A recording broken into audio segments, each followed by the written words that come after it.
This is TCL's new X925 TV, and it is easily the biggest TV I've ever owned, both in terms of size and resolution. It's 8K. I've reviewed this in a separate video and you should definitely go check that out. But while I was using it, it definitely got me thinking about 8K resolution and 8K TVs and what they're actually good for.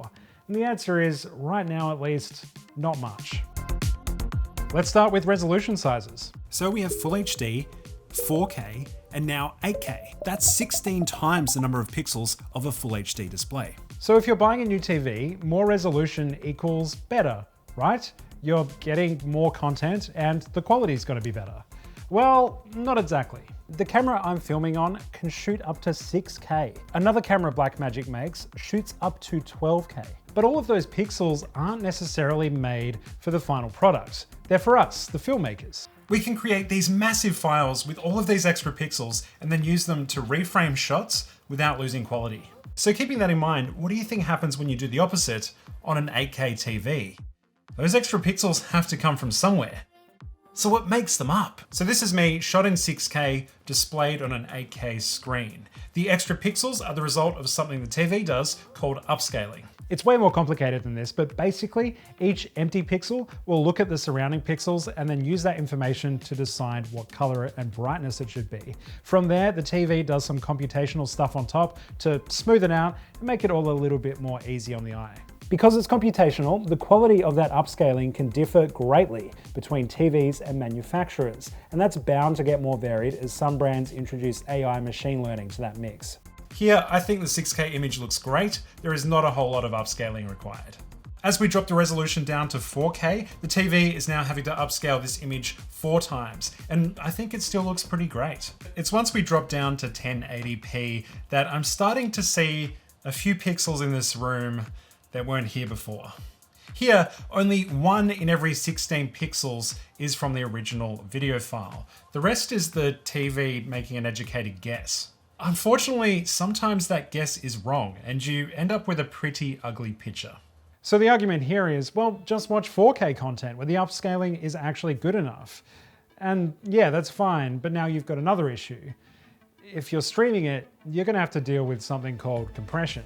A streaming service is not going to be giving you a big file. They want your videos to load as quickly as possible with zero buffering. People hate buffering, and that's achieved by using compression. It depends a little bit on which file format you use, but a general rule of thumb is you can tell the quality of a video by its bitrate. High bit rates mean higher quality and bigger files. Lower bit rates mean lower quality and smaller files. Both sides of this image are the exact same resolution, it's just that this side is a higher bitrate than this side. So pretty much every streaming service uses low bit rates to get their files to you as fast as possible. Which means even at 4K, you're just not getting an image that makes the most out of your 8K display. It's doing a lot of guessing based on a file that isn't 100% there already. So if you're subscribed to particularly terrible streaming services, you end up with a TV viewing experience like this. So where can you get your content? Well, the best place that I've found is UHD discs. There you can play back your movies at 4K with a really high bitrate and you don't have to rely on internet speeds. They are very expensive though. That's $37 for one title. I mean, why would you do that? The other option is to download a UHD file. They take up about 80 gigabytes on your hard drive, and as far as I know, no one actually sells these, so you need to know where to look.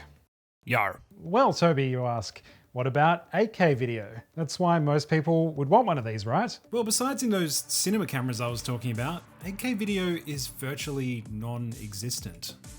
Similar to 4K, which launched in 2012, the tech to capture, store, and broadcast 8K footage will eventually become more ubiquitous over time. But right now, it is just way too expensive. There are no discs that can play 8K movies, streaming platforms don't do it, and it also requires so much data that the current internet can barely handle it. I couldn't even get this 8K TV to play back 8K files. Basically, streaming 8K video is completely off the table for now, and watching lower resolution streams on an 8K device also isn't ideal. Right now, a 4K TV is more than enough. It's really well built for our current distribution platforms, and most of them are broadcasting in 1080p still anyway. Okay, so why are we being sold 8K TVs? First, well, to sell more stuff. As these TV manufacturers are getting better at producing this sort of stuff, they want to sell it to us, and hey, it exists already. It's just the underlying tech to actually get that content to audiences that isn't quite accessible yet. You can upload 8K videos to YouTube, so there is infrastructure, and Japan does actually have an 8K TV channel now, but you do need special expensive equipment to actually receive the broadcast. Considering we barely do 4K TV here in Australia, something like that is a long way off, if ever. The second is video games. We already have the tech to display 8K video games, so long as you have the best computer around. When I was testing this TV out on my PC with, I think, pretty decent specs for gaming, it was really struggling to put out an 8K image on high graphics. But it did do it, and the image was glorious. If you do have the money for an 8K TV and an 8K gaming PC, you are going to have a good time, no doubt about it. It works and it looks awesome. Both the PS5 and the Xbox Series X are said to get 8K sometime in the future. And when that happens, I think 8K TVs are going to become way more popular. Third and finally, 8K TVs carry more pixels per inch. If you've ever sat fairly close to a large 1080p screen, you may notice you begin to see the pixels of the screen really well. As TVs get larger, their pixels are stretched over a larger canvas. They've still got the same pixels per inch if they have the same resolution. So 8K TVs have a lot of pixels and can get super big. So pixels per inch don't matter so much on smaller screens where they're all packed really tightly together, but as TVs get bigger, having a resolution like this is really helpful, even if you don't have the content for it. 8K TVs are here and they are very likely here to stay. Right now, I don't think they're worth investing in, but I do hope that technology advances quick enough that this video is soon obsolete. Maybe upscaling AI will be so good that it's imperceptible from the real thing. We're already seeing great work being done in that space from the big names in TV manufacturing. Maybe data transfer and internet speeds will have a breakthrough. Or hey, maybe we'll discover a revolutionary new compression format that makes 8K video way easier to capture, store, and stream. Out. Oh my God. Okay, so I might not be too bullish on 8K TVs, but this TV is an absolute beast and it has so much more behind the tech than just 8K. It's got HDR, quantum dot technology, mini LED, the best speaker I've ever heard out of a TV. I do really enjoy using this thing, and if you want to know a bit more about this TV, I would really recommend you go and watch my review on that I did last week.